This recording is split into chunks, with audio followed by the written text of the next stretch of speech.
아, 예, 안녕하십니까. 저는 이성현재입니다. 오늘도 특별히 같이 모형제에 나와서 오늘 이 시간부터는 그동안 이제 휴거와 재림에 관해서 이제 같이 토론했는데 오늘 이 시간부터는 이제 보다 본격적으로 요한계시록, 휴거와 재림에 있어서 가장 핵심적이라고 할 수 있는 요한계시록을 관해서 우리가 강조를 하고자 합니다. 예. 오늘은 특별히 이 첫 번째 시간으로서 앞으로 있을 진행에 대한 전체적인 개요와 여러 가지 진행에 관해서 어떤 식의 또한 중점을 두고 얘기할 건지에 대해서 같이 얘기해 보자 합니다.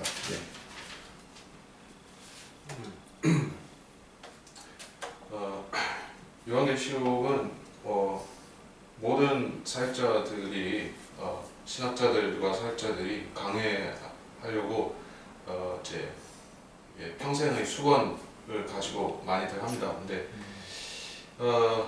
기존에 개신교에서 많은 요한계시록 강의들이 나왔지만은 그들의 강의는 대부분 이제 성경을 올바로 시대와 세대를 나누지 않은 관계로 해서 사람들에게 이제 그 궁금증을 해소시켜 준다기보다는 오히려 그들을 더 혼돈을 시키는 그런 그 부작용을 많이 나왔던 것을 우리가 알고 있고, 이제 그래서 이제 굉장히 성경과 또 세대적 진리에 입각해서 요한계시록을 여러분에게 풀어서 알려드림으로써 우리가 이 땅에 이제 바른 세대주의적 종말론의 교리를 다시 한번 세우고, 또 사람들이 시사적으로 또 이제 연적으로 얻고자 하는 모든 필요한 그 성경의 정보들을 우리가 바르게 제시함으로써 이 사람들에게 바른 예수 그리스도의 종말과 재림에 대한 대비를 하도록 우리가 그렇게 하고자 하는 취지로서 이 강의를 하는 것이 강좌를 하게 된 것입니다.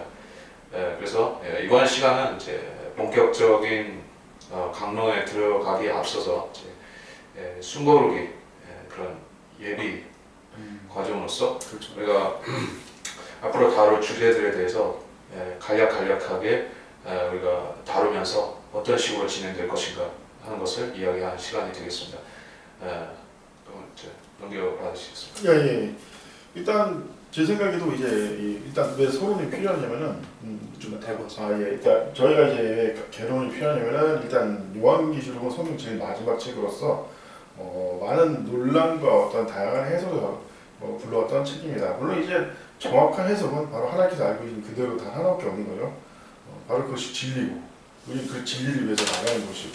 근데 그러다 보니 이제 일단은 전체 22장에 대한 사실 성경 전체적으로 봐도 그렇게 성경 전체적으로 그렇게 많은 장은 아닌데 신약 성경으로 치면 좀 많다고 해야 되나? 서신서들에 비해서는 물론 이제 복음서에 비해서는 반절 정도밖에 안 되죠. 하지만 이 전체 내용도 사실 일단은 난해한 부분이 없는 건 아니고 그러다 보니 일단은 나눠서 이제 분석을 해야 된다. 예. 일단 저희가 이제 개론을 할 때 이제 저는 특히 몇 가지 첫째 요한계시록을 어떻게 어느 파트로 나눠야 되냐. 둘째 요한계시록 전체 내용을 어떤 식의 구성으로 우리가 봐야 되냐. 그리고 또 하나가 뭐냐면 바로 요한계시록 관련된 중요한 그러니까 성경 66권 다 중요하고 또 성경 66권은 저보다 유기적으로 결합이 되어 있지만 그 66권 전체 성경 중에 특별히 요한계시록과 연관되어 있는 성경책들 아주 대표적인 건 바로 다니엘서죠. 그리고 외에 소선지죠. 그리고 이제 또 관련해서 또 하나 더 언급할 것은 바로 세대적 진리, 크라이스트 아킨 형제의 세대적 진리와 같은 중요한 참고서도 있습니다.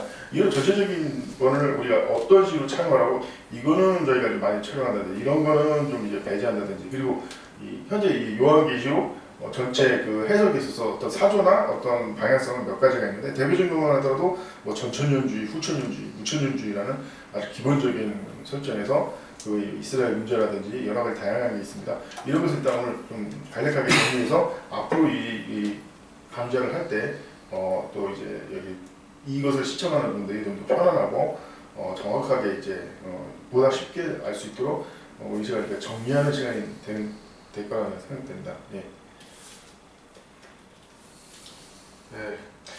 네, 우리가 계시록의 22장 본문 전체를 순차적으로 다 꼼꼼히 살펴보는 것이 원칙이겠지만 그렇게 하기 위해서는 우리가 다방면과 또 여러 그 세부 주제에 대해서 우리가 많은 준비를 해야 되는데 그렇게 하는 것은 이제 저 혼자만의 준비를 통해서는 할 수도 있을 것이고 하지만은 이제 여러 사람이 관여되어서 하기 위해서는 그것이 좀 어렵겠다 싶은 생각이 들고 또 보통 이렇게 토론식으로 할 때는 주제별로 많이 하는 것 같습니다.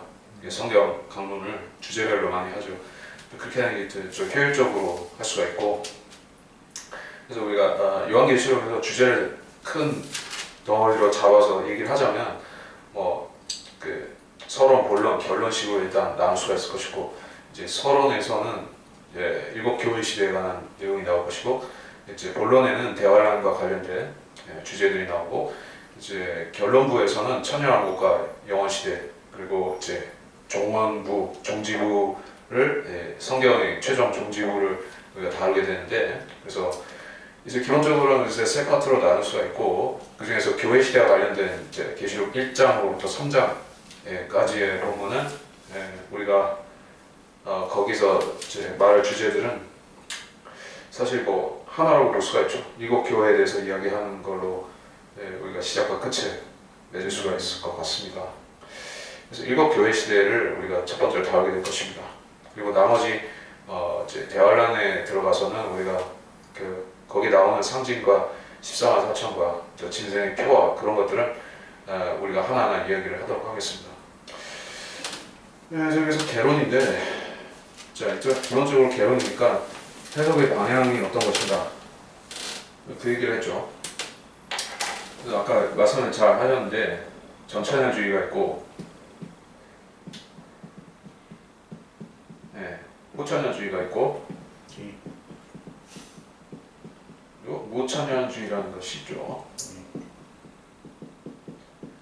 여기서 파생된 형태로 역사적 전천년이라는 것이 하나 있긴 한데 크게 중요한 건 아니고 크게 보면 세 가지입니다. 그래서 우리가 이제 이거 뭐냐 이것도 이제 세대적 전천년주의라고 우리가 명기해야지 확실해지는 것이고 안 그러면 이게 될 수도 있어가지고 이게 성경적이고 가장 성경적일 뿐 아니라 정확합니다. 그리고 이것은 마귀적인 게 좀. 이것은 카톨릭이고요. 그리고 무천년주의는 이제 개신교, 제도권이라고. 개신교의 해석 그렇게 우리가 나눕니다. 그래서 이제 한국에서 장로교며 감리교며 이런 주로 개신교들이 주장하고 있는 종말론은 대부분 여기에 수렴이 무천년주의와 역사 전천년 두 가지 수렴이 되고 있고 그리고 이 무천년주의 신학을 한국에 정립시킨 신학자 저명한 신학자 중에 이제 계시록 주석을 쓴 그런 유명한 사람 있죠. 박윤선이라고. 박윤선 목사. 이 사람이 이 한국의 신학 전반의 기틀을 아는데 그 중에서도 이제 요한계시록 주석서를 이 사람이 쓴 것이 하나의 한국 개신교에서 표준으로 받아들여지고 있고 그런 그 해석의 경향에 따라서 한국 교회는 대부분 이쪽을 개신교회는 이단시하고 있다. 터부시 이단시하고 있고 이거를 정통으로 간주한다. 그럼 이건 뭐냐? 이거에 대해서는 노 코멘트 말하지 않는다. 이런 것이 있었다라고 그들은 얘기를 할지언정 그것이 좋다 나쁘다 그런 얘기는 별로 안 한다는 얘기죠. 그리고 사실은 개신교에서 후천년주의를 완벽하게 배제한 것도 아닙니다. 필요한 경우에는 가끔씩 후천년 신학자들이 하는 얘기를 인용하는 경우도 있고 그런 주장을 일부 차용해서 얘기하는 경우도 있습니다. 왜 그런가 하면은 성경의 계시록 해석에서 가장 오래된 해석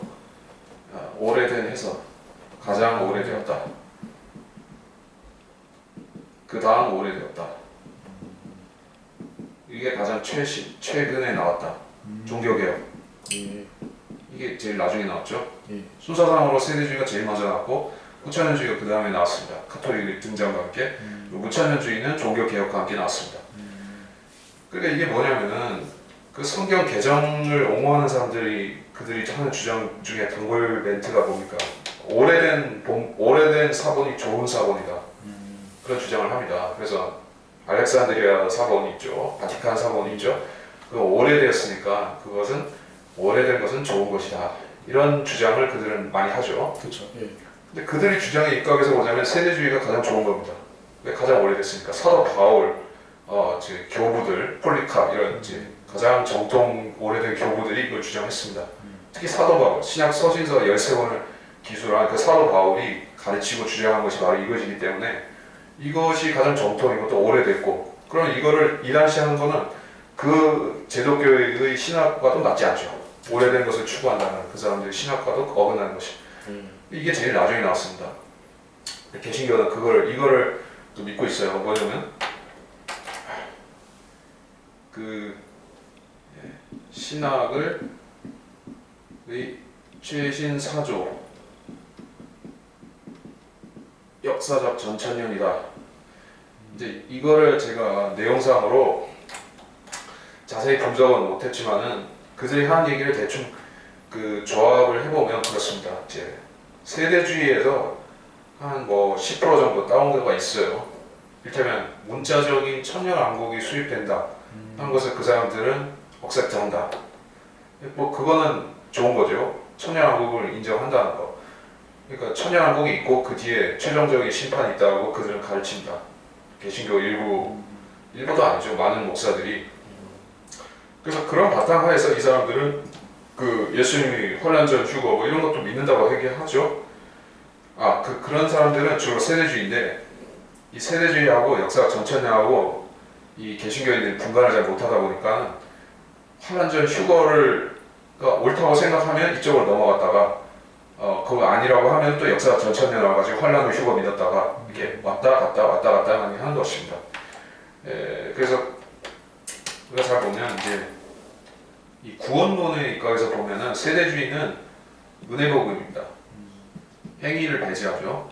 제가 이쪽에 적을까요? 아니요, 괜찮아요. 예. 무천년주의는 행위복음이에요. 예. 그 무천년주의는 행위 플러스 믿음 복음입니다. 행위 플러스 믿음. 그래서 이걸 주장하는 사람들은 그들의 구원론도 이렇습니다. 행위 플러스 믿음이요. 세대주의를 순수 믿는 사람들은 이거 아니고 철저히 은혜 복음입니다. 그렇죠. 예. 이것 때문에 딱 분간이 되는 거예요. 그러니까 아무리 이거 주장하는 사람들이 휴거가 뭐 어쩌니 뭐 예수님 곧 오신다느니 뭐 계시록을 자기들은 철석같이 믿는다느니 별 얘기 다 하는데 구원론으로 가보면 결국 이거들 하는 거죠. 왜 그런 식으로 연결이 될까요? 아니, 그들이 본색이 그거라니까요. 그러니까 종말론만 가지고 우리가 그 사람의 A부터 Z까지 모든 성향을 알 수가 없고 그렇죠. 그 얼마든지 꾸며낼 수도 있는 겁니다. 왜 그거는 말 만들기에 따라서 또 그 사람들은 그 이런 락한 박사님이라든지 크라이스 라키인의 책들을 안 보겠냐고요. 그렇죠. 보고서 좋은 거는 카피한다는 거예요. 예. 뭔가 듣기 좋은 말은 다 카피를 해요. 그렇기 때문에 무슨 주의라는 것만 가지고 우리가 그 사람을 안다고 할 수가 없고 여기에는 뭘로 구원을 받았냐? 그러니까 사도 바울의 은혜 복음이냐? 아니면은 야고보서나 히브리서적인 그런 행위와 믿음이냐? 아니면 구약적인 뭐 토라, 율법 뭐 이런 행위 복음이냐? 그거를 분간해 보면은 결국에는 이 순수 은혜 복음을 믿는 사람은 좀 처음에 헤맬 수도 있지만 결국에 이쪽으로 온다는 말이죠. 근데 이거를 하는 사람들은 이쪽 올라고 해도 올 수가 없어요. 왜 못 오느냐? 이 세대주의 전천년의 핵심은 환란전 휴거거든요. 예. 환란전 휴거란 말입니다. 이건 아무나 믿는 것이 아닙니다. 이거 아무나 믿을 수 없어요. 그렇죠. 이거는 순수 은혜 복음을 확실히 믿는 사람만 이거를 확고하게 믿을 수가 있습니다. 이거 카톨릭은 또는 이제 개신교의 무천년주의 이 사람들은 이거 믿을래 믿을 수가 없어요. 절대로 믿을 수가 없습니다. 이거는 선이 딱 그렇게 나와준다. 제가 너무 제 얘기만 했는데 예. 혹시 뭐 더 하실 말씀 있으면 아니, 사실 여기서 이걸 보다가 궁금한 점이 있는데 이 언약 신약은 그러면 이 세 가지 중에 정확히 어디에 포함된 거고? 추천해 주시죠. 그 이유도 좀 알 수 있을까요? 좀 잠깐만 간략하게 설명해 주시나요? 그래요? 예, 언약 신약. 아니 그 언약 장르를 신약. 간단하게만 이제 왜? 자, 그 언약 신약이란 게 무엇이냐? 예. 이 신약 앞에 언약이 붙었으니까 이 사람들은 그 언약을 특별히 그 신학의 자기들의 요소 중에서 제일 강조한다는 뜻이 될 텐데 그래서 그렇게 언약 신학이라고 했을 거 아닙니까? 예. 이 언약 신학은 누가 만들었냐? 그 칼빈하고 그 개신교 개혁자들이 만든 것이에요. 근데 이제 이 언약 신학이라는 게 그럼 종교 개혁과 함께 생겨난 거냐? 그건 아니고 사실 그 이전부터 있었습니다. 카톨릭 신학에서 쭉 있었어요. 고전 카톨릭 신학에서도 있었습니다. 혹시 카톨릭에서 주장하는 그 교부들 얘기하시는 거예요? 그렇죠. 이제 AD 2세기, 3세기 뭐 이런 교부들이 이제 그 사람들이 이제 그 이전 시대에는 사실 뭐 언약 신학 이런 거 대두될 게 없었던 게 그 사람들이 믿는 복음이 딱 단순했거든요. 사도 바울이 이제 구약에 모두 총망라해서 이제 은혜 복음이라는 것으로 완전히 재편했다. 거기서 끝. 거기에 어떤 단서도 달지 말라. 그러니까 갈라디아서의 그런 방침을 준수하면은 무엇을 자꾸 이상한 가정 추리 이런 거 할 필요가 없으니까 안 했어요. 근데 이제 사람들이 믿음이 좀 이제 와리가리 왔다 갔다 하게 되니까 이제 설마 믿음만으로 그게 성경이 그런 것인가 뭐 이런 식으로 자꾸 의문을 제기하다 보니까 이제 쥐구멍을 발견한 거죠. 빠져나갈 구석을 발견해서 이제 언약 신학이라는 것이 나오기 시작했고 기본적으로 언약이라는 것은 그 집단 대 집단을 귀속시키는 개념이죠. 언약은 다윗이 아니라 아브라함의 언약. 하나님께서 아브라함과 맺으신 언약은 하나님과 아브라함 사이의 개인 대 하나님이었지만은 그 언약의 속성 요소에 보면은 너가 앞으로 12지파의 후손들이 이 언약 안에 들어와 가지고 이 너한테 주기로 한 땅을 다 상속을 받고 이렇게 하겠다라는 그러한 예언이 들어있고 그래서 이제 결국 이스라엘이라는 집단을 대상으로 한 것이죠. 자 그러면 이제 신약은 무엇이냐? 뉴 테스터먼트 신약은 누구한테 하는 거죠? 뭐 이제 우리 개인적으로도 맞지만은 개인적으로도 예수님을 믿는 사람은 신약에 속하지만은 근데 우리로 끝나는 게 아니죠. 어떤 개인으로 끝나는 게 아니라 교회, 신부, 우주적 교회가 있죠. 네, 그렇습니다. 즉 구약은 이스라엘이요, 신약은 교회라는 얘기입니다. 자, 근데 이게 두 가지로 나눠져 있는 게 성경의 기본 구조 아니겠습니까? 그렇죠. 예. 근데 이 언약 신학은 그거 아니라고 자꾸 이상한 소리를 하는 거예요. 언약은 한 가지라는 겁니다. 네. 이런 말은 좀 그런데 어쨌든 이스라엘과 교회로 나눠져 이게 바로 세대주의 의미 아니겠어요? 그러니까 이스라엘 세대, 교회 세대. 이 사람들은 이스라엘과 교회를 자꾸 합치려고 하는 거예요. 그러니까 교회가 이스라엘은 아닌데 그러면 어떻게 된 거냐? 이스라엘은 교회로 합쳐진다는 거죠. 더 이상 이스라엘은 없고 그러면 구약은 없어졌고 이제는 신약으로 교체가 되고 구약은 효력이 영원히 없다. 그러면 구약에 포함된 이스라엘의 회복 같은 것도 없다. 오로지 이제 교회를 통해서 내려지는 영적인 복만 남은 것이다. 이렇게 말을 한 겁니다. 그래서 언약 신학이라는 것은 결국 이스라엘을 부정하는 게 핵심입니다. 이스라엘을 부정하고 이제 그 사도 바울의 교리를 악용한 거죠. 교회는 유대인이나 이방인이나 할 것 없이 모두 그리스도 안에서 한 몸이 된다. 더 이상 이스라엘이 민족적인 이스라엘이 아니라 교회 안에서는 모두 다 똑같다. 라는 그 교리를 악용해서 그러면 이스라엘은 폐지되었다.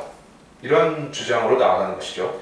근데 그것은 사도 바울이 이스라엘이 없어졌다, 폐기되었다라고 안 했기 때문에 그것은 성경에 위배되는 물론 거짓말을 첨삭한 것이고 맞습니다. 예. 그래서 이제 이 사람들이 정상적인 신학이 아니라는 것이에요. 언약 신학이라는 말을 우리가 좀 비판적으로 받아들여야 되는 것이에요. 성경에는 언약이라는 말이 우리는 그냥 언약이지만은 커비넌트라는 게 있고 테스트먼트라는 게 있습니다. 네. 이게 신약 구약 할 때는 올드 테스터먼트, 뉴 테스터먼트 그렇게 얘기를 하고 또 커비넌트라는 말이 있어요. 네. 근데 이건 뭐 복잡하게 설명할 필요 없이 다 똑같은 언약입니다. 언약은 언약인데 그 이스라엘과 맺은 언약을 얘기할 때는 주로 커비넌트입니다. 그리고 교회와 맺은 새 언약을 얘기할 때는 테스터먼트라는 말이 들어가는 거죠. 근데 이 언약 신학을 할 때 이 사람들이 쓰는 말은 커비넌트예요. 커비넌트 티어너지예요. 테스터먼트 티어너지가 아니라 커비넌트예요. 그러니까 이 사람들은 이스라엘한테 주어진 아브라함이나 뭐 모세에게 주어진 그 커비넌트를 우리 교회한테 옮겨온다는 그 사상을 주장하고 있는 거예요. 그러면은 여기서 한 가지만 더 질문할 수 있는 게 이 전체 무천년주의에 있어서 원약 신학은 어느 정도 비중을 차지할까요? 거의 절대적이라고 볼 수도 있을 겁니다. 왜냐하면 거의 핵심 교리. 뼈대를 이루고 있는 거죠. 이게 이제 원약 신학이 불성립하면은 무천년주의도 이제 흔들리거나 무너질 수밖에 없다. 왜냐하면 이제 교회와 이스라엘을 구분해야 되기 때문에 만약 이게 틀렸다면 교회와 이스라엘 구분해야 되고 이스라엘 회복도 있는 것이기 때문에 그리고 바로 세대주의로 넘어가버리니까. 그럼 이제 후천년주의는 완전히 링 밖으로 나가게 되고 무천년주의는 사기가 돼버리고 이제 믿을 게 이거밖에 없죠. 그렇죠. 이걸 붙들고 죽으나 사나 이걸 붙들어야 되는 거예요. 그럼 원약 신학은 뭐 후천년주의와도 밀접한 연관이 있는 거네요. 둘 다 밀접한 관련 있죠. 둘 다. 결국 혼합을 한다. 근데 이제 후천년주의는 굳이 뭐 언약 신학 같은 게 없고요. 이거는 뭐냐면은 이건 카톨릭 신학인데 예. 우리 알다시피 뭐 카톨릭에서 뭐 종말론을 뭐 주장합니까? 그 사람들은 없어요 그냥.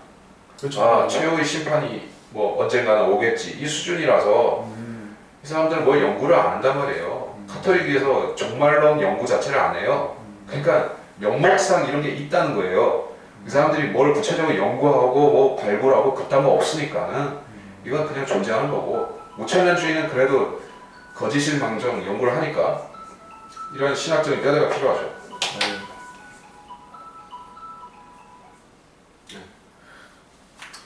네, 알겠습니다. 이제 그러면 일단은 이제 이 어떤 그 이런 이론적인 차원에서는 이제 저희가 살펴봤고 이제 한번 이제 구성을 한번 살펴볼까요? 일단 아까 말씀하신 대로 요한계시록 크게 세 부분으로 나눠집니다. 일단은 기본적으로 서두에 있는 일곱 교회 시대 그걸 다루고 그 다음에 대환란 시대 온갖 재앙, 막 호위병의 재앙, 동일의 재앙, 막 이런 펼쳐지는 재앙 시대 그리고 그것이 끝나고 나서 예수님이 재림하는 아마겟돈과 이제 뭐 아마겟돈은 이제 대환란을 포함시키면 어쨌든 이제 아마겟돈을 시작으로 천연하고 은혜의 시대에 이르는 어떤 후반부 이게 크게 세 개로 나눠진다고 우리가 생각하고 그 중에서 또 이제 또 핵심은 이제 중간에 있는 이 대환란인데 그게 잠깐 몇 개 단계로 나눠지더라? 처음에 봉인 있죠. 그 다음에 나팔 있고 그 다음에 호리병이 있죠. 호리병 있고 그 중간중간에 삽입장 있고 예, 삽입장이 있고 예를 들어서 음녀라든지 뭐 아니 두증인 두증인 그리고 짐승 뭐 창녀 있죠. 청녀도 있고 또 그리고 광야로 도망가는 이스라엘 그것도 있고 하여튼 그런 식으로 이제 구성이 됩니다. 그래서 저희가 일단은 이제 그거를 한번 나눠본다면 근데 사실 그거는 뭐 그때 가서 나누면 또 되고요. 근데 제가 이 부분에서 한 가지 좀 궁금한 게 왜 요한계시록이라면 말고 계시록 대환란이 핵심인데 왜 뭐 이거는 앞으로 얘기했지만 그 일곱 교회 시대가 바로 이제 2000년간의 교회 시대 역사를 다루고 있는 일종의 예언이란 말이에요. 그거는 그 뭐 모르시는 분도 있겠지만 어쨌든 그 일곱 교회 시대가 2000년의 교회 시대의 역사를 나누는 가까이 준다. 교회 시대의 역사를 나누는 그건데 왜 그게 서두문에 꼭 들어가 있는가? 물론 당연히 예언서니까 들어가 있다는 게 올바른 하지만 계시록이라는 그 명칭은 사실은 대환란이 핵심인데 왜 교회 시대에 들어가 있는가? 대환란이 핵심이요. 예. 그러니까 이게 우리가 계시록은 다중적인 예언이라는 거를 우리가 망각하면 절대 안 됩니다. 한 가지로만 해석해서 끝나는 책이 아니에요. 이 최소 세 가지 방면을 해석해야지 우리가 온전한 그 조형을 할 수가 있습니다. 뭐냐면은 첫째는 예언적인 것이고, 둘째는 역사적인 것이고, 셋째는 영적인 해석이 있습니다. 뭐 기본적으로 성경을 해석할 때 세 가지로 해석합니다. 근데 그 중에서 특별히 이제 계시록은 예언에 초점이 맞춰졌다 이런 뜻입니다. 그렇다고 해서 예언적인 의미만 가지고 볼 게 아니라 역사적인 거 우리가 간과해서도 안 되고요. 그리고 이제 영적인 해석도 우리가 그러니까 영적이라는 건 교훈 뭐 시사적 뭐 이런 의미가 있죠. 그것도 우리가 같이 해야지 우리가 온전히 볼 수가 있습니다. 그러니까 매 구절 매 장마다 그 세 가지 요소를 다 봐야 된다는 뜻이죠. 그러니까 이제 계시록 1장에서 3장까지 7교회가 나오는데 그 7교회를 역사적인 7교회만 보고 끝내서는 안 된다는 겁니다. 역사적이라고 하는 말은 AD 1세기의 그 역사적인 것도 맞고 또 1세기에서 20세기, 21세기까지 그 역사적인 것도 얘기를 하는 것이고요. 그 역사적인 해석 그것도 해야 되고 그 다음에 영적인 해석이 있고 그 다음에 미래적인 해석. 미래적이라는 것은 대환란을 말하는 겁니다. 이게 무슨 얘기냐면 7교회는 대환란의 이야기이기도 하다는 겁니다. 이거를 주로 놓쳐요. 이 세 번째를 많이 놓쳐요. 7교회는 대환란에 실질적으로 존재할 7교회를 말하기도 한다는 거예요. 근데 그거는 대부분 놓쳐버려요. 해석을 잘한다고 한 사람들도. 근데 락하만 박사 같은 경우는 그걸 강조했고요. 그러니까 우리가 이제 7교회를 얘기한다고 해서 뭐 이제 뭐 AD 뭐 몇 세기에서 몇 세기까지 뭐 그것만 보고 끝내는 거 아니라는 얘기입니다. 네, 제가 그걸 강조합니다. 아니 갑자기 궁금한 게 그 대화란 시대 때 7개의 교회가 있다는 얘기는 사실 좀 처음 들어보는 거거든요. 물론 처음 들으실 수도 있겠지만 그 락하 목사님의 주석사라든지 주석 성경이라든지 모든 본문에 다 이제 그런 걸 공표하고 있고요. 주석사에 나와 있습니다. 물론 대단히 강조점을 두고 얘기한 건 아니라 그러하다라고 하는 정도의 선한 명제를 하고 지나갑니다만, 그러니까 락하 목사님도 그 미래적인 해석에 대해서 7교회에 대해서 미주알 고주알 이렇게 저렇게라는 거를 서술하지는 않았습니다. 그러나 그런 것이 있다라는 얘기는 했어요. 거기까지는 얘기했어요. 그리고 그 나머지 살 붙이는 거는 다른 해석하는 사람들이 해라 뭐 이런 뜻으로 볼 수가 있겠습니다. 락하 목사님 본인은 역사적인 해석만 하고 주로 지나갔습니다. 그 7교회에 대해서 주로. 그러니까 그런 해석은 뭐 라킨도 했고요. 클라이스 라킨도 하고 락하 목사님도 역사적 해석에 주로 치중했습니다. 그러나 락하 목사님은 이것도 간과해서는 안 된다라고 해서 미래적 해석을 하라고 한 거죠. 그렇다면 그 7교회가 어떻게 보면 이거 좀 개요에 이거 좀 말하기 좀 그렇긴 한데, 제가 자꾸 이러니까 좀 어떻게 시간 문제상 좀 곤란할까요? 잠깐 한 가지 더 질문할 수 있는 게, 그 라크아 박사님이 하셨던 그 말의 혹시 본질은 7교회가 있다기보다는 7유형의 교회들이 존재한다고. 그러니까 뭐 7유형이 될 수도 있고요. 예. 실제적인 7 지역 교회를 말할 수도 있고요. 뭐 7 집단을 말할 수도 있고요. 뭐 그건 자유롭습니다. 아직은 명확한 게 아니군요. 그러나 대화할 때 그러한 것이 있다라는 얘기입니다. 어쨌든 그게 뭐가 됐든 간에 이 실체가 그런 것이 있을 것이라는 얘기예요. 그게 지역 교회가 될 수도 있고요. 아니면 7가지 유형의 뭐가 될 수도 있겠죠. 근데 아무튼 있어요. 알겠습니다. 그렇다면 이제 그러면은 이 7개를 그럼 이제 저희가 7개를 일단 처음에 아무래도 다루겠죠.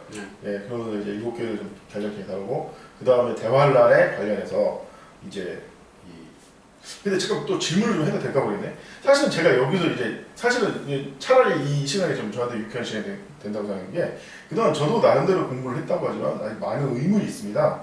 특히 그게 사실 아주 기본적인데 불구하고 제가 좀 어떻게 보면 체계적인 공부가 부족해서 아닌 것도 있는데, 첫 번째 이게 지금 아까 말한 대로 봉인하고 나팔하고 이제 호리병이 나오는데, 이게 전체 대화란의 순서대로 나오는 재앙인가 아니면은 혹시 순서가 아닌 어떤 다른 규칙에서 겹친 그런 재앙인가? 그리고 만약 순서대로 난다면 그 전에 먼저 중요해서 정말 대화란은 7년만인가 아니면은 우리가 7년을 혹시 착각하고 있는 건 아닌가?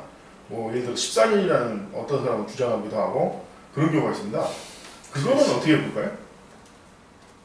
그래서 그건 뭐 그런 주장이 뭐 정면으로 대두가 됐다면 우리가 뭐 알았을 건데, 그런 주장이 있었다 정도라면 우리가 굳이 뭐 그거에 대해서 할애해서 볼 필요는 없겠죠. 사람마다 생각은 다른 거니까. 근데 중요한 건 성경에 확실히 그게 있느냐 없느냐 그걸 가지고 얘기를 하는 것이지, 재미있는 추측이 있다고 해서 우리가 다 검토해 볼 필요는 없습니다.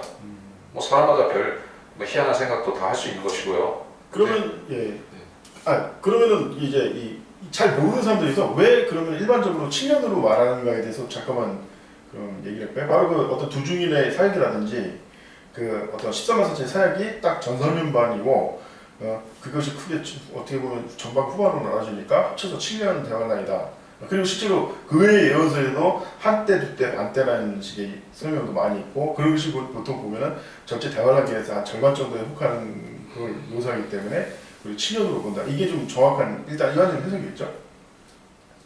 아니 7년 하라는 확실히 성경에 나오는 얘기고요. 왜냐면 7년이라고 언급돼 있습니다. 아니 그 주라고 돼 있죠. 그 예언. 다니엘서에 예. 그 주의 중간에 그 멸망에 가증한 것을 그 거룩한 곳에 세울 것이다라는 예언이 있고 물론 마태복음에도 이제 24장에도 예수님이 올리브산 설교에서 동일한 구절을 인용을 했고요. 그러니까 아무튼 7년인데 그 중간에 엄청난 변화가 있어서 후 3년반이 된다라는 게 기본 골자입니다.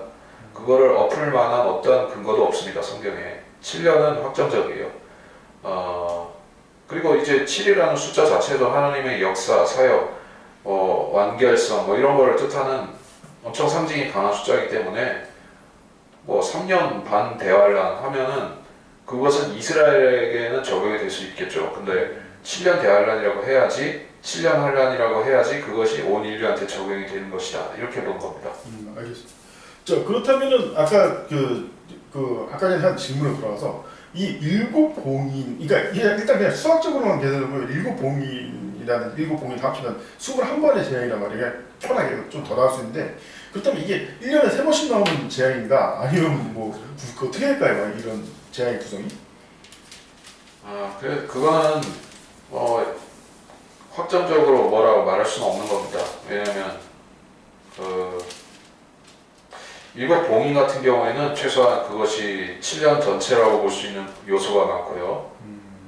그렇지 않습니까? 7년 그 시작을 첫 번째 봉인을 뗄 때 시작하는 거가 확실하기 때문에 왜냐면 흰말 탄자가 나왔을 때 그 사람이 적그리스도의 등장을 보여주고 있지 않습니까? 예. 이거는 7년 환란 시작이 맞아요. 그리고 끝에 보면은 물론 일곱째 봉인이 아니라 여섯째 봉인으로 끝나지만 그러니까 6장을 말하는 거예요. 거기 여섯째 봉인으로 끝날 때 그것이 어떤 재림을 암시하는 듯한 재림의 분위기를 암시한 그러한 장면으로 끝나지 않습니까? 예. 그러니까 이거는 애누리 없이 그냥 7년이 맞아요. 봉인이라는 것은 자체가. 봉인 한정만 해서 첫째부터 여섯째까지 봉인이라는 게 7년 환란을 자체를 말하는 겁니다. 한 개봉이나 1년씩으로 좀 아니 그렇게까지 말할 수는 없을 것 같고 그렇게까지 말하는 건 좀 무리수가 있는 것 같고 어쨌든 7년 전체를 말하는 것 같습니다. 그리고 이제 나팔 같은 경우에는 너카 목사님도 그 시점을 얘기를 하기를 이것은 7년 환란의 중간부터 시작되는 것 같다. 중간부터 시작되는 것 같다라는 언급을 남겼습니다.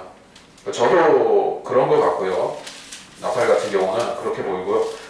이제 봉인은 어떠냐? 봉인이 아니라 호리병. 호리병은 무엇이냐? 이제 호리병 같은 경우에 잘 보면은 뭡니까? 호리병이 어디 나오느냐? 이거 호리병이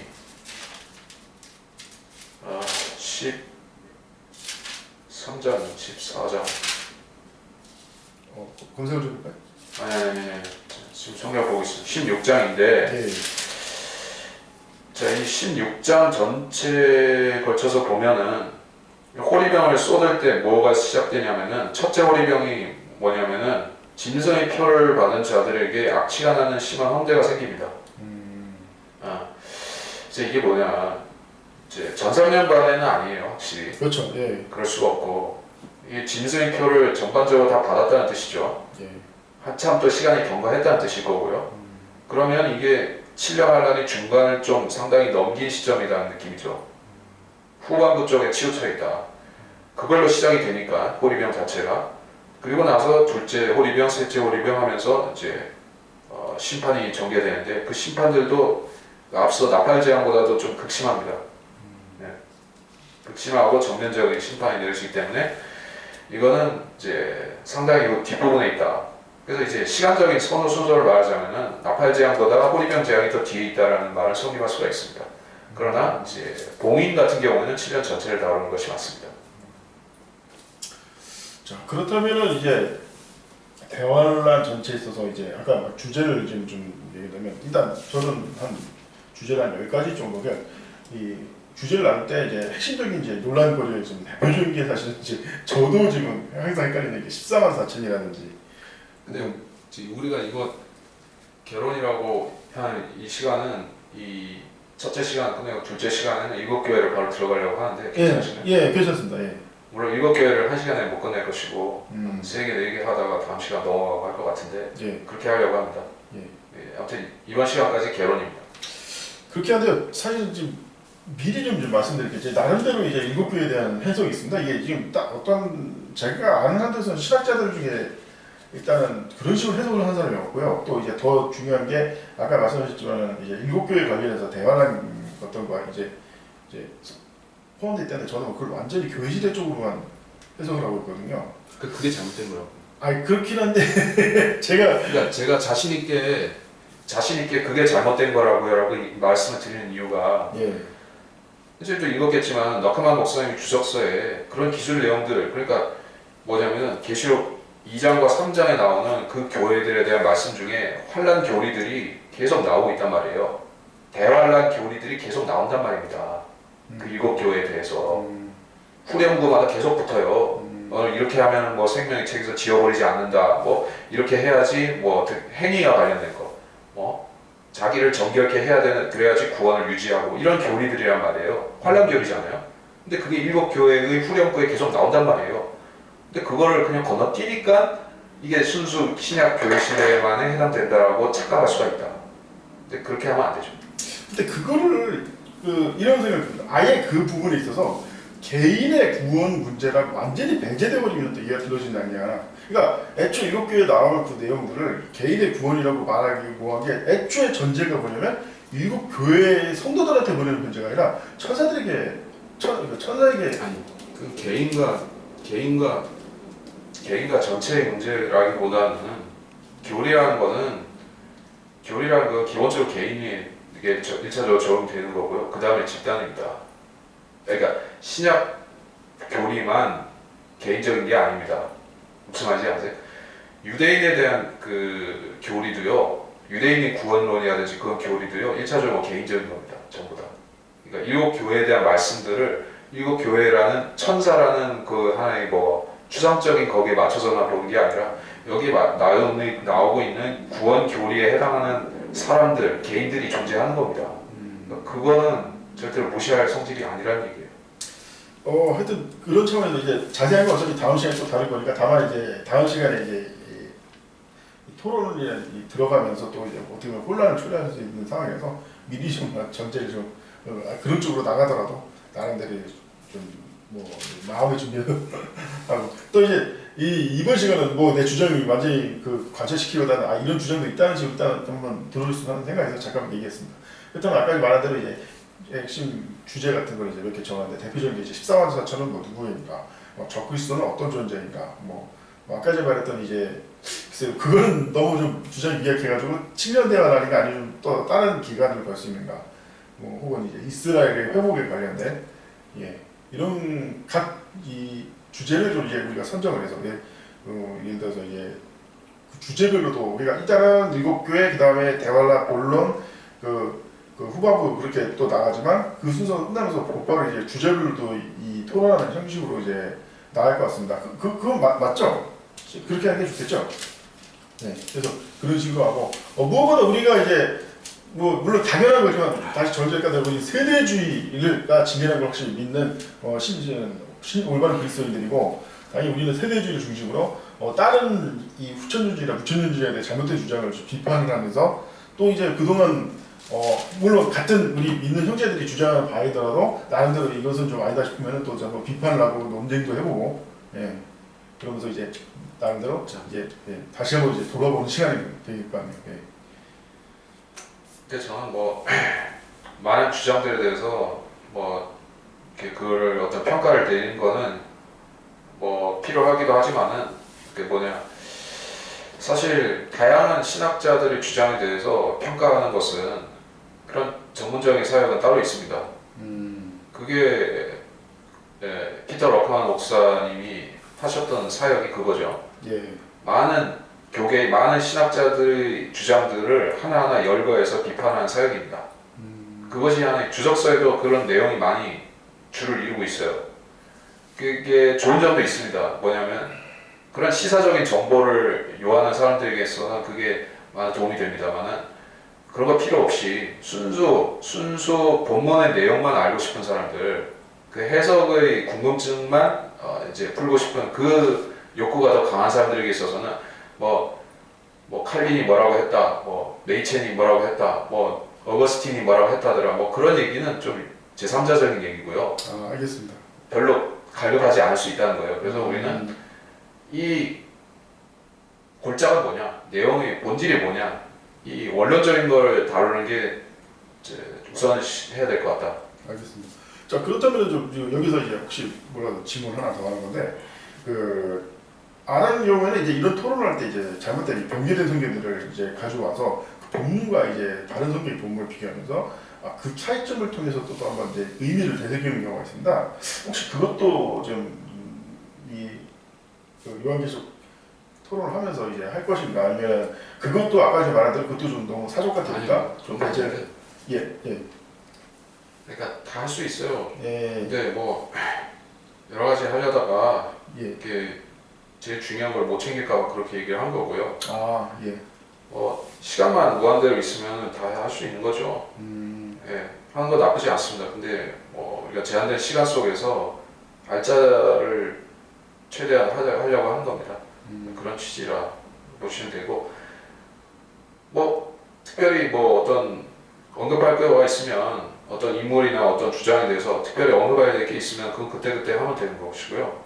특별히 그걸 한다 안 한다라고 정해놓지 않습니다. 예.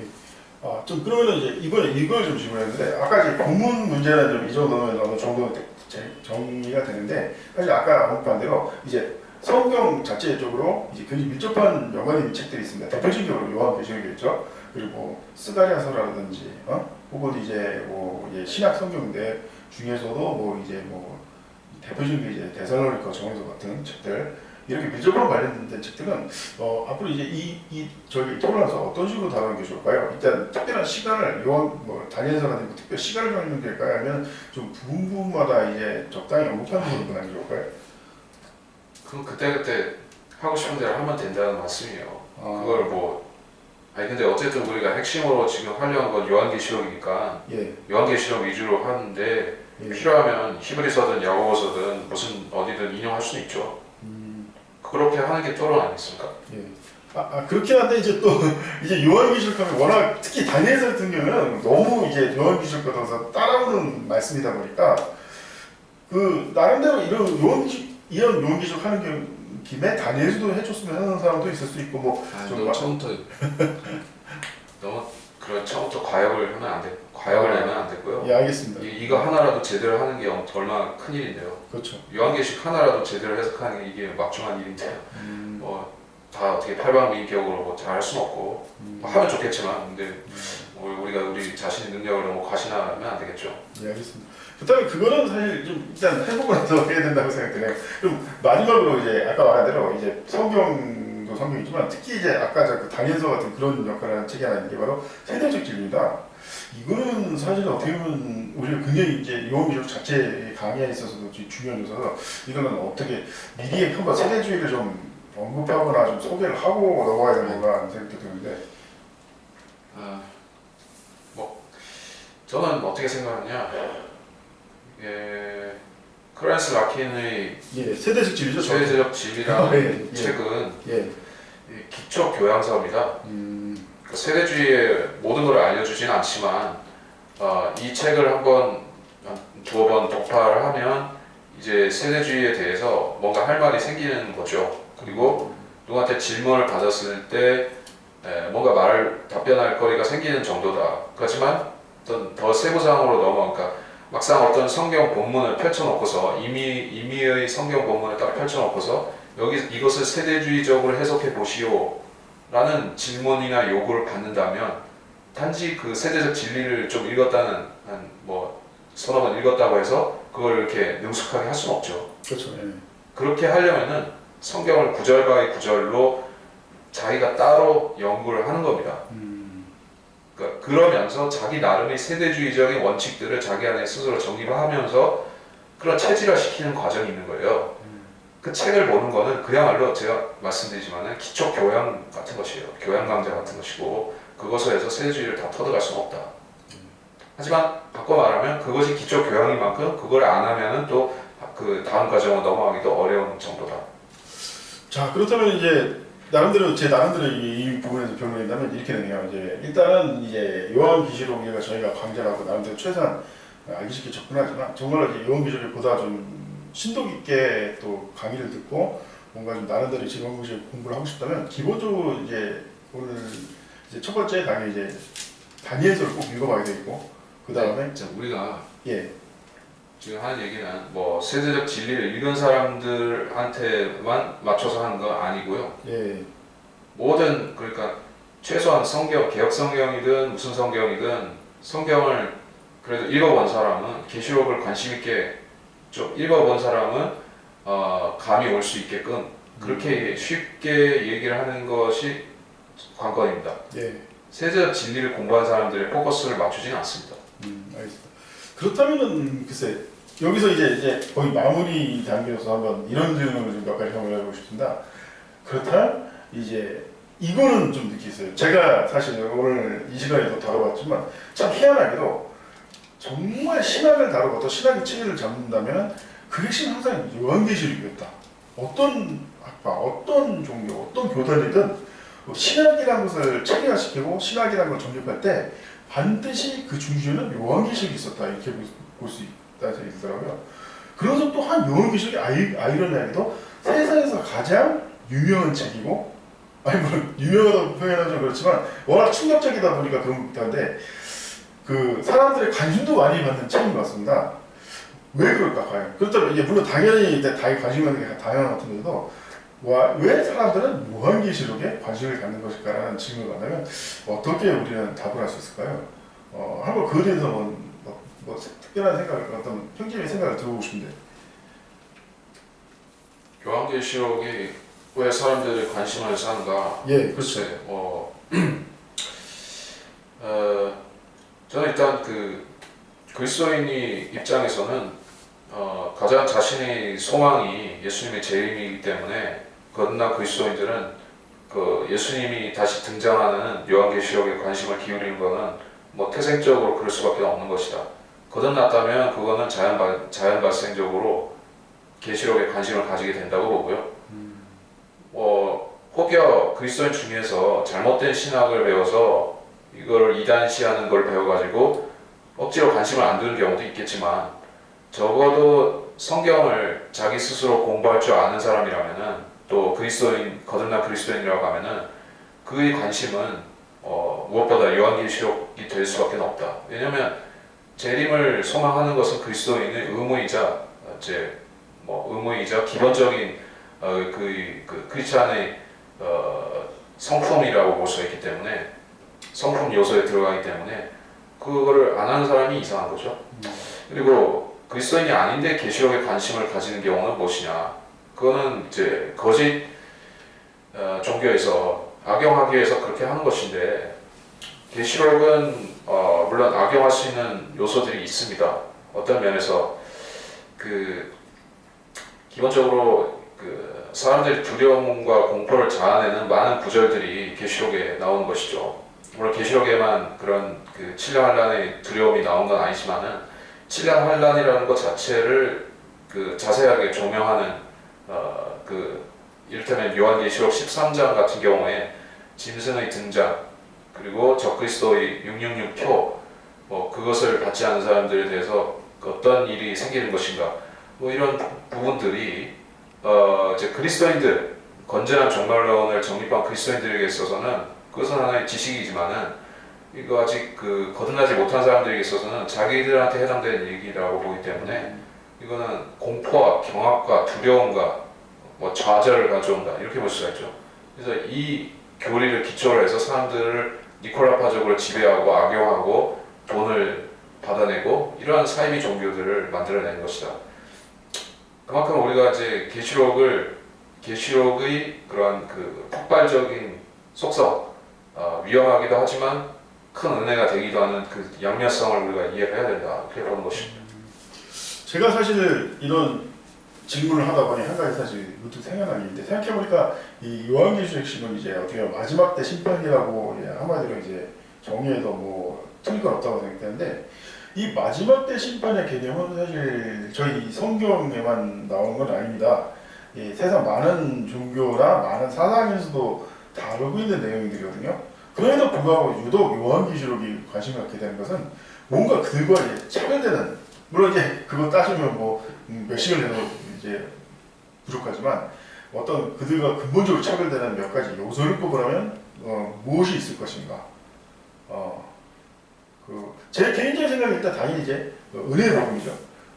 보통 그들이 말하는 그 세상 종교에서 말하는 어떤 심판이나 마지막 때의 심은 이런 게 닥치니까 잘 대비해서 견뎌라 뭐 이런 수준인데, 저희는 그런 사실은 당연히 이제 하늘나라 올라가는데 남은 사람들이 좀 도울 갑니다. 이런 것부터 이제 시작해서 또한 어떤 적그리스도라는 개념이라든지 보통 그리고 심지어는 이제 대환란 같은 것도 이제 없는 경우가 많고, 물론 이제 다양한 어떤 차이가 있습니다. 근데 그 중에서 좀 핵심적인 몇 가지를 갖추신다면 형제님은 어떤 것을 만약에 들을 것 같습니까? 그래서 성경의 종말론과 비슷한 것은 많이 있습니다. 예.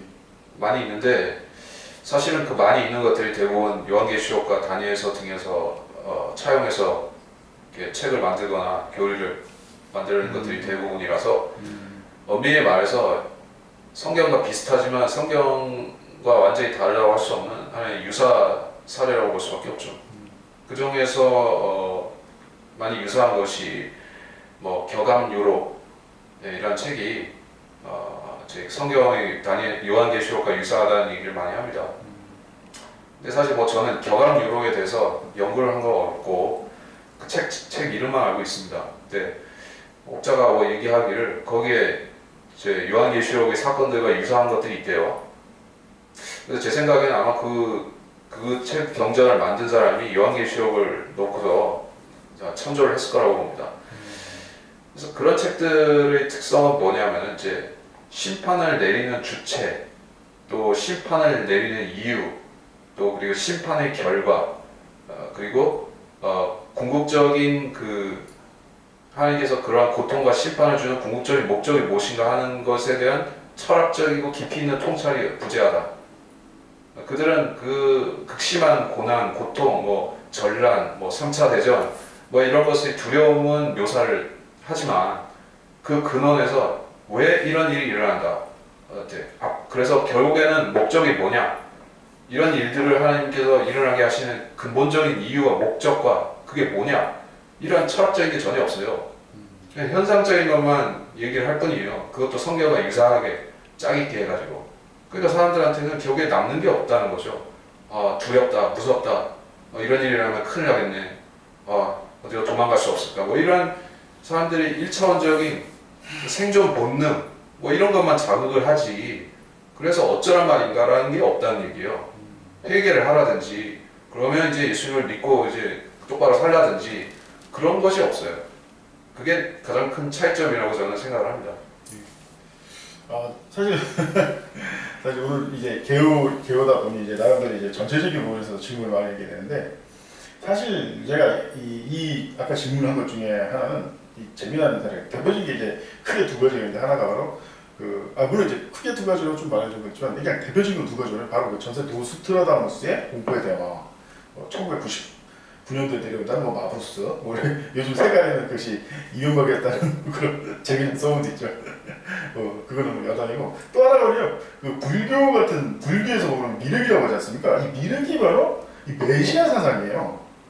미륵이라는 메시아가 되어서 이 토탈에 빠진 세상을 구한다. 그러니까 아까 말씀하셨지만 이제 여러 가지 빈약하지만 그들 가운데 이제 재미난 사실은 아까 제가 그런 메시아 사상 혹은 심판 사상 같은 성경의 그런 성경을 초월해서 인간이 어떻게 보면 본인의 양심도 그런 거와 매치된 그런 사상들은 그런 것이 아마 사람들한테 구현이 되고, 성경을 믿지 않으려고 하더라도 그 근본적인 생각만큼 부정할 수 없기 때문에 그런 미륵사상 같은 게 나오는 게 아니라 심지어는 이제 일서의 주장이냐면은 그 미륵이 실제로는 예수님이다. 그러니까 불교를 믿던 사람들 중에 그거 뭐 출처는 어떻게 죠? 아 이게 진리를 어떻게 보면 알게 돼가지고 아 예수님의 존재를 알게 되고 그 예수님의 그 출현을 예견한 게 미륵이과 매치가 된다. 그건 네. 아니고요. 아닌가? 네, 미륵은 기원전에 생기지 않았고요. 예. 그거는 그 기독교가 전파된 이후에 생긴 게 미륵 사상입니다. 아 예. 그걸 조금 시기적으로 혼동을 하신 것 같은데 예. 그 그리스도 이전부터 있었던 거는 이를테면 힌두교의 크리슈나. 크리슈나는 조금 말이 있어요. 그리스도 이후라는 얘기도 있고 한데 아. 그런 전 이후라고 들은 것 같습니다. 그러니까 힌두교 크리슈나하고 불교의 미륵은 전부 다 AD 이후에 생겼다. 그 이전에도 뭐가 있긴 있었는데 그거는 히랍 신화라든지 뭐 조로아스터에도 있는 것 같고 그래서 거기에 나오는 메시아들은 뭔가 좀 막연하죠. 예. 그러니까 인류를 위해서 뭘 한다는 개념보다는 그냥 악을 맞서 싸우는 그냥 정의의 군대를 이끌고 싸우는 뭐 그냥 정복군주 그런 그 존재로만 묘사가 되지 인간의 몸으로 입고 와서 인간을 위해서 뭔가 희생을 하고 죽고 뭐 이런 게 아니란 말이에요. 네. 그런 개념이 좀 약합니다. 사실 그 말을 좀 이해되는 게 사실 그 라카 박사님께서 말씀하신 희한하게 전 세계 그 신들은 나름대로 상징적 동물을 막 뭐 호랑이니 용이니 막 이렇게 하는데 자신의 상징적인 동물로 어린 양을 선택하시는 예수 그리스도만이 유일하시다.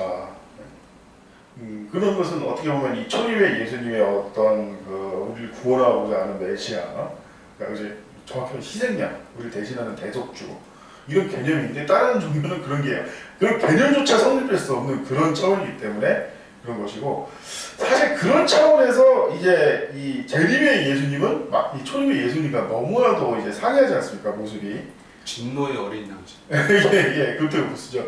그러다 보니 그 아까 전에 뭐 이제 뭐 무천년주의까지 뭐 따지기에는 시간 들어가지만 전체적으로 보면 무천년주의 사상도 그런 초림과 재림의 그런 그 다른 면 때문에 이제 사람들이 어떤 나름대로 뭐 혼란이니까 물론 이제 우리 성경을 이 세대적 진리나 이런 걸 통해서 우리는 그 이유는 충분히 고찰하고 있지만 정작 이 무천년주의나 후천년주의 하는 사람들 입장에서는 이 초림 때 예수님과 앞으로 오실 다시 이 땅에 내려오실 재림의 예수님의 당연한 다른 모습이 그들에게 있어서는 어떻게 이해할 수 없는 혹은 충격적인 걸로 받아들여서 그런 식의 잘못된 신학으로 이어진 건 아닌가는 또 생각이 들게 됩니다. 그건 어디? 글쎄 그걸 이해 못하고 충격적으로 받아들일 그런 거는 정상적이지 않은데요. 왜냐하면 예수님 자신이 그 복음서들을 보면 많은 비유에서 주인이 뭐 왕의 아들인 뭐 혹은 주인이 멀리 여행을 떠났다가 먼 나라에 갔다가 뭐 돌아온다. 달란트 맡겨놓고 뭐 이렇게 문화를 주고 아니면 포도원을 주고서 멀리 갔다 온다. 뭐 이런 장사하라고 주고 갔다 온다 이러지 않습니까? 예. 그 멀리 가는 게 뭐예요? 하늘나라로 가셨다가 다시 온다는 얘기 아닙니까? 그런 많은 함축적인 얘기들이 비유 형태로 들어 있습니다. 그러니까 굳이 다니엘서나 뭐 소선지서 뭐 이사야서 아직 안 가도 신약에도 넘쳐난다는 얘기예요. 예수님이 한번 오셨다 다시 오신다는 얘기는 신약에도 넘치게 있습니다. 뭐 복음서 자체. 그러니까 그 사람들이 놀라고 이제 못 받아들일 것처럼 그렇게 하는 거는 성경을 공부 안 해서 그런 거지. 그 사람들이 성경을 제대로 읽었으면은 놀랄 일이 없죠. 사실 형제님 말이 맞긴 한데 사실 제가 그렇게 말하는 가장 큰 근거가 뭐냐 이겁니다. 구약 시대에서 하나님을 안 믿고 그런 사람들은 진짜 평화적인 학살과 말살과 진짜 완전 그냥 후손들까지 다 죽여 없애야 되는 그런 악의 대상이고 대표적인 이제 바알숭배하는 사람 있지 않습니까? 아예 죽여서 없애버리려고 막 성경에 국민교육법에 외시됐고 강력한 이제 심판을 행하시는데 신약 시대에서 그런 사람들 물론 이제 용서라는 뭐 이렇게 말하면 좀 사실 교리적으로 좀 잘못된 표현일 수 있는데 어쨌든 그런 사람들의 직접적인 그런 어떤 처단이나 처벌이 아닌 그들에게 선으로 악을 이런 말씀을 하셨는데 사실 우리는 다 성경을 잘 공부해서 알지만 사실 이 대환란 이후 재림 때 예수께서 대환란을 끝내는 재림 이후에 천연왕국 때는 그 과거 율법 아니 율법보다 더 강력한 법이 부활하는 거예요. 그 실제로 진짜 죄를 지은 사람은 지옥에 산채를 막 집어 던지고 그러니까 당연히 그런 강력한 법 아래서 너무나도 평화롭고 너무나도 질서 잡힌 세상이 유입된단 말입니다. 근데 천주년 후천주년에 그 자체를 부정하는 거예요. 그렇게 예수님을 통해서 강력한 법을 시행함으로써 악이 근절되고 그런 질서가 잡힌다. 그 자체에 어떻게 보면 상당히 반감을 갖고 있다. 그 율법 자체. 예수님이 그런 존재라는 거 이전에 그런 시대, 그런 율법적 그 율법의 회기라고 보면 좋지만 말씀드렸지. 예. 그거는 그 언약 신약의 구조가 그렇습니다. 이제 구약은 뭐 그야말로 범죄한 자는 씨도 안 남기고 없애버리는 그런 무자비함이 있는데 그렇지 회개해도 반드시 죽여야 되는 죄들이 있고 살인죄, 간음죄, 네? 뭐 그런 식의 죄들은 회개해도 용서 못 받고 반드시 죽인단 말입니다. 근데 신약은 다르다 이거죠. 그 사람들이 주장은 그러한 무자비한 신약, 구약은 이제 자비롭고 은혜로운 신약으로 바뀌었다는 거예요. 구약의 그 무자비한 커비넌트가 신약의 아주 은혜로운 예수님의 언약으로 바뀌었으니까 이건 계속 간다는 거죠. 근데 그거를 다시 없애고 그 무지막지한 구약을 다시 갖고 온다고 하면은 그거는 하나님이 거짓말했다는 거죠. 그 사람들 입장에서는 그런 해석입니다. 근데 제가 봤을 때는 그렇다면 왜 그들의 주장과 달리 실제로는 왜 이 과거의 율법으로 다시 그 예수님 재림하신 이면이 돌아가는 것이 왜 올바른 거에 대한 우리 나름대로 어떤 신학적 그 이론이라고 논리라고 할까요? 그걸 좀 얘기하지 않을까요? 우리가 오해하기 쉬운 게 신약이 됐다고 해서 이 신약은 무슨 어떤 정부 혹은 뭐 왕이 그 어떤 시행하는 법 같은 게 아니란 말입니다. 뭐 이를테면 유엔이 그런 신약을 모든 세계 인류에게 시행하는 형태가 아니란 말이에요. 이것은 개인적이고 또는 그 그리스도의 몸 안에 있는 성도들한테 내면적으로 적용되는 룰이란 말이죠. 그리고 지금 실질적으로도 구약 시대에 있었던 행태가 지금도 똑같이 되고 있어요. 어느 정도는 전지구적으로. 아니 뭐 그때처럼 지금도 대량 학살 일어나고 뭐 종족 뭐 한 종족이 막 다 죽여버리는 것도 뭐 많이 수통이 일어나지 않습니까? 그리고 뭐 구약 시대에 있었던 죄들 지금도 똑같이 지고 있고요. 그에 대해서 하나님께서 그냥 그들을 좋게 봐주시냐 하면은 지금도 똑같습니다. 질병을 일으켜가지고 치시고 죽이고 뭐 허리케인 일으키고 뭐 이제 쓰나미 뭐 화산 폭발 뭐 다 하지 않습니까? 그렇죠. 네. 구약 시대하고 근본적으로 바뀐 거 없어요. 근데 이 사람들 이 언약 신학 그 무천연주의자들이 혼동하는 게 자기들은 이제 신약 안에 들어왔으니까 이 세상 전체라고 착각하는 거예요. 내면적인 게 아니라 이 세상이 이미 천년왕국 됐다고 그들은 믿고 있는 거예요. 그리고 그 천년왕국은 은혜의 천년왕국이요 신약의 천년왕국이기 때문에 모든 사람이 서로 해피하고 뭐 서로 사랑하고 이런 세상이 됐고 돼가고 있다. 자기들이 그걸 만들어가고 있다. 예수님이 아니라 자기들이 그걸 하고 있기 때문에 이제 조만간에 그렇게 된다 이거예요. 완성된다. 그러니까는 이제 천년왕국이 무슨 필요가 있냐 이거예요. 이미 자기들이 다 해놨는데 하고 있는데 땅끝까지 그들이 뭘 교회를 세워가지고 다 한다는 거 아니에요? 그렇죠. 사실 제가 이 질문을 하게 된 것은 다른 건 아니고 이제 사실 거의 마무리인데 이제 다만 이게 어떻게 보면 우리가 이제 요한계시록을 다루는 그 근본적인 사실 주제에 좀 가까운 질문이 아닌가 해서 있습니다. 왜 하나님께서는 이런 심판을 내릴 수밖에 없는가? 하나님께서 과연 그 주제는 다음에 다루기로 하고. 제가 이게 사실 지금 마무리거든요, 사실. 그래서 우리는 이제 여기서 이제 꼭 결론을 내기보다는 앞으로 우리가 이제 토론하는 시간을 거치면서 이 질문에 한번 우리 듣는 사람도 그렇고 우리들도 그렇고 다시 한번 이제 질문을 하고 얘기해보자. 그런 취지에서 얘기했습니다. 예.